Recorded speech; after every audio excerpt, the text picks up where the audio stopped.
حافظ ابراہیم، دوسری کلاس کے حافظ ابراہیم۔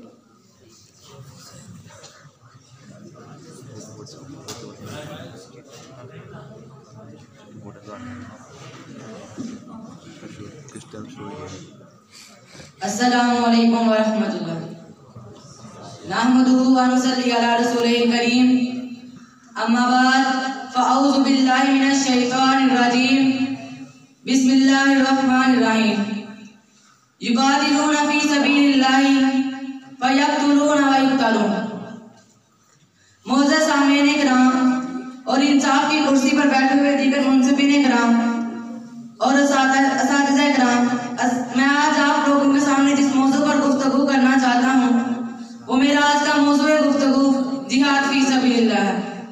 زندہ ہے زمانے میں فدائیان محمد، زندہ ہے زمانے میں فدائیان محمد، تابندہ رہے گا یوں ہی گلستان محمد۔ معزز سامعین کرام، جہاد ایک ایسا فریضہ ہے جس کے لیے امام المجاہدین نے 27 سفر کیے، جس کی خاطر نبی نے اپنے بدن کو زخمی کروایا۔ جہاد ایک ایسا افضل عمل ہے جس میں صحابہ کرام نے اپنے جسم کٹوائے، اپنے آپ کو چھلنی کروایا۔ جہاد ایک ایسا افضل عمل ہے جس کی صدا پر لبیک کہتے ہوئے حضرت حنظلہ رضی اللہ تعالیٰ عنہ نے پہلی رات کی دلہن کو اہل آباد کہہ دیا۔ اور ہاں، جہاد ہی ایک ایسا افضل عمل ہے جس نے دشمن اسلام ابو جہل، ابو لہب جیسے چودھریوں کی پگڑی کو مٹی میں ملا دیا۔ اور یاد رکھنا، جہاد ہی ایک ایسا افضل عمل ہے جس نے مسلمانوں کو پستی اور غلامی سے نکال کر دنیا کا حکمران بنا دیا۔ حضرات، اگر کتاب اللہ کا مطالعہ کیا جائے تو کہیں مجاہد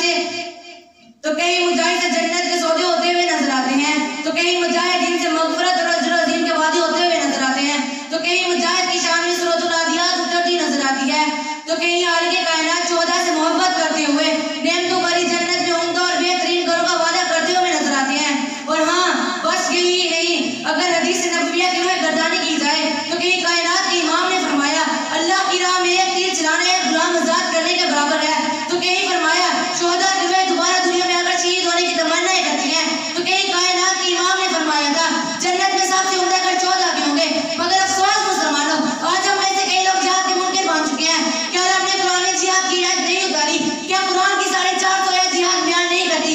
اور دنیا والوں، قرآن کھول کے دیکھو، رب جہاد کی فرضیت بیان کرتا ہے، جہاد کے فضائل بیان کرتا ہے، مجاہد کے چلنے کو بیان کرتا ہے، مجاہد کے لڑنے کو بیان کرتا ہے، قرآن مجید مجاہد کے تیر پھیرنے کو بیان کرتا ہے، مجاہد کے قتل ہونے کو بیان کرتا ہے، مجاہد کے زخمی ہونے کو بیان کرتا ہے، مجاہد کے گھوڑے کو بیان کرتا ہے، اس گھوڑے کے چلنے اور بھاگنے کو بیان کرتا ہے۔ قرآن مجید مجاہد کے تیمم کو بیان کرتا ہے، مجاہد کی نماز کو بیان کرتا ہے، مجاہد کی دعاؤں کو بیان کرتا ہے، مجاہد کے ذکر کو بیان کرتا ہے، مجاہد کی صفوں کو بیان کرتا ہے، مجاہد کے یلغار کو بیان کرتا ہے، مجاہد کے شہید ہونے کو بیان کرتا ہے۔ اور تو اور قرآن کہتا ہے مجاہد کو اللہ کا پیارا بندہ ہے۔ حضرات، قرآن کریم میں جہاد کو کھول کھول کر بیان کیا گیا۔ مسلمان تو بھی جہاد کا انکار کرتا ہے۔ آج کس منہ سے جہاد کا انکار کیا جاتا ہے؟ کیا تمہیں نظر نہیں آ رہا؟ نبی بدر کے میدان میں کھڑا ہے، اپنے نبی کو دیکھو میدان جنگ میں لڑ رہے ہیں۔ ہم کسی بزدل نبی کی امتی نہیں، ہمارا نبی بہادر نبی تھا، ہمارا نبی تلوار والا نبی تھا، ہمارا نبی جنگی ٹوپی پہننے والا نبی تھا، ہمارا نبی زیرہ باندھنے والا نبی تھا، ہمارا نبی میدان جنگ میں جا کے لڑنے والا نبی تھا، ہمارا نبی مجاہدوں کو اپنے ہاتھوں سے تیار کرنے والا نبی تھا۔ اے مسلمانوں، آج کیوں ہمیں اپنے نبی سے پیار نہیں رہا؟ آج کیوں ہمیں اپنے نبی کے سچے دین سے پیار نہیں رہا؟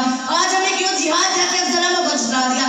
وہ جہاد جس میں نبی کا چہرہ مبارک زخمی کر دیا گیا، وہ جہاد جس میں امیر حمزہ کا مسئلہ کر دیا گیا، آج ہم نے اس جہاد کو چھوڑ دیا جس میں صحابہ کرام نے اپنے جسم کٹوائے۔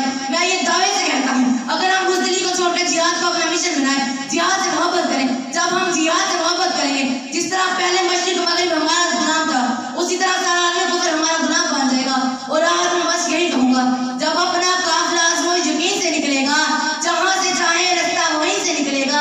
اے وطن کی مٹی مجھے ایریاں لگانے دے، مجھے یقین ہے چشمہ یہیں سے نکلے گا، مجھے یقین ہے چشمہ یہیں سے نکلے گا۔